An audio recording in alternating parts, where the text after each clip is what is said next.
السلام عليكم ورحمة الله. مرحبا بكم عندي في القناة. اليوم ان شاء الله جبت لكم تحلية كلاصي اللي كتجي زوينة وكتجي معلكة وكتجي رائعة في المذاق وبمكونات جد بسيطة اللي متوفرة في كل بيت. فعلى بركة الله ندوزو المقادير. كنحتاجو لثلاثة الحبات ديال البنان، واحد 200 غرام ديال الشوكولات كحل. فكنوضعوا الشوكولات في كاسرونه وكندوبوه فوق من البوطه اللي العافيه تكون مهيله بزاف او لا حمام مريم.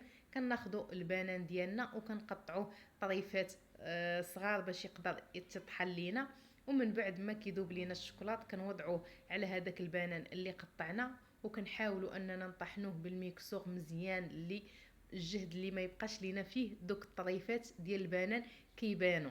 فكيف ما قلت لكم كنطحنوه مزيان مزيان وحتى كنحصلوا على واحد التحليه اللي كتجي معلكه وكتجي ثقيله، كيجي القوام ديالها بحال الكاناج، كتجي رائعه بزاف بزاف. راه غتعجبكم وغتعجب وليداتكم ان شاء الله. فانا غنوريكم كيفاش كيجي القوام ديالها بهذا الشكل هذا، كتجي على شكل كاناج. من بعد كناخذوا لي سيركل، يا اما هاد الصغار انا درتهم بهذه الطريقه هذه، يا اما سيركل داير، يا اما كويسات اللي متوفر. كناخذوا شي حاجه اللي غتدخل الفريغو كنوضع فيها بلاستيكه وهاد لي سيركل، وكنبدا كنوضع في التحليه ديالي في هاد لي سيركل هادي بكميه متساويه في كل واحد. فهاد الفرديين كيجيو زوينين. او الا نديروهم نيشان في شي حاجه اللي غنقدموا فيها وندخلوها للفريغو تكون كتصبر البروده اللي تقدر تصبر لينا في الفريغو. وكنستمر هكا حتى كنكمل الخليط اللي عندي كامل. فكنحاول انني نوضع الخليط ديالي في لي سيركل بطريقه متساويه باش يجيو كلهم قياس واحد. وكنحاول كناخذ واحد المعلقه صغيره وكنبدا كنقاد بها هذيك التحليه ديالي من الفوق غير باش تجي مقاده. من بعد رانا غادا نزوقها بالطريقه اللي بغيت، فالتزيين كيبقى اختياري ليكم. ومن بعد راه كنغطيوها وكندخلوها الكونجيلاتور. فهنا خديت واحد المعلقه صغيره وقاديت بها التحليه ديالي غير كيف قلت لكم باش تجي مقاده وما يبقاش من الوجه ديالها هكا مشنف. فكنستمر هكا حتى كنكمل هذوك لي سيركل عندي كاملين.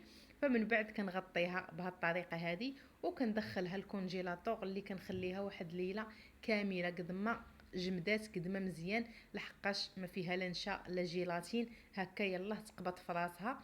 فهنا من بعد ما خرجتها راه كيف ما شفتوا ما لاصقه في البلاستيكه ما والو. فكنديمو ليها وكنوضعها نيشان في صحن التقديم.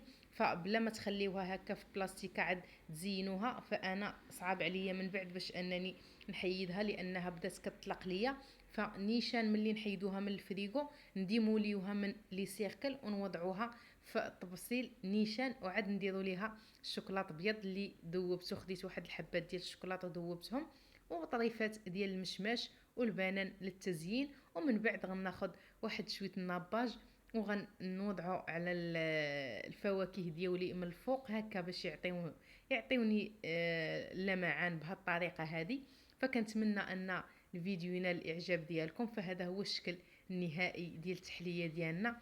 راه كتجي زوينه، غير جربوها كتجي رائعه. وما تنساونيش من لايكاتكم وتشجيعاتكم وتفعيل الجرس باش دائما يوصلكم كل جديد. فهنا هانتو جامده مزيان وكيف ما كتشوفوا معلكه.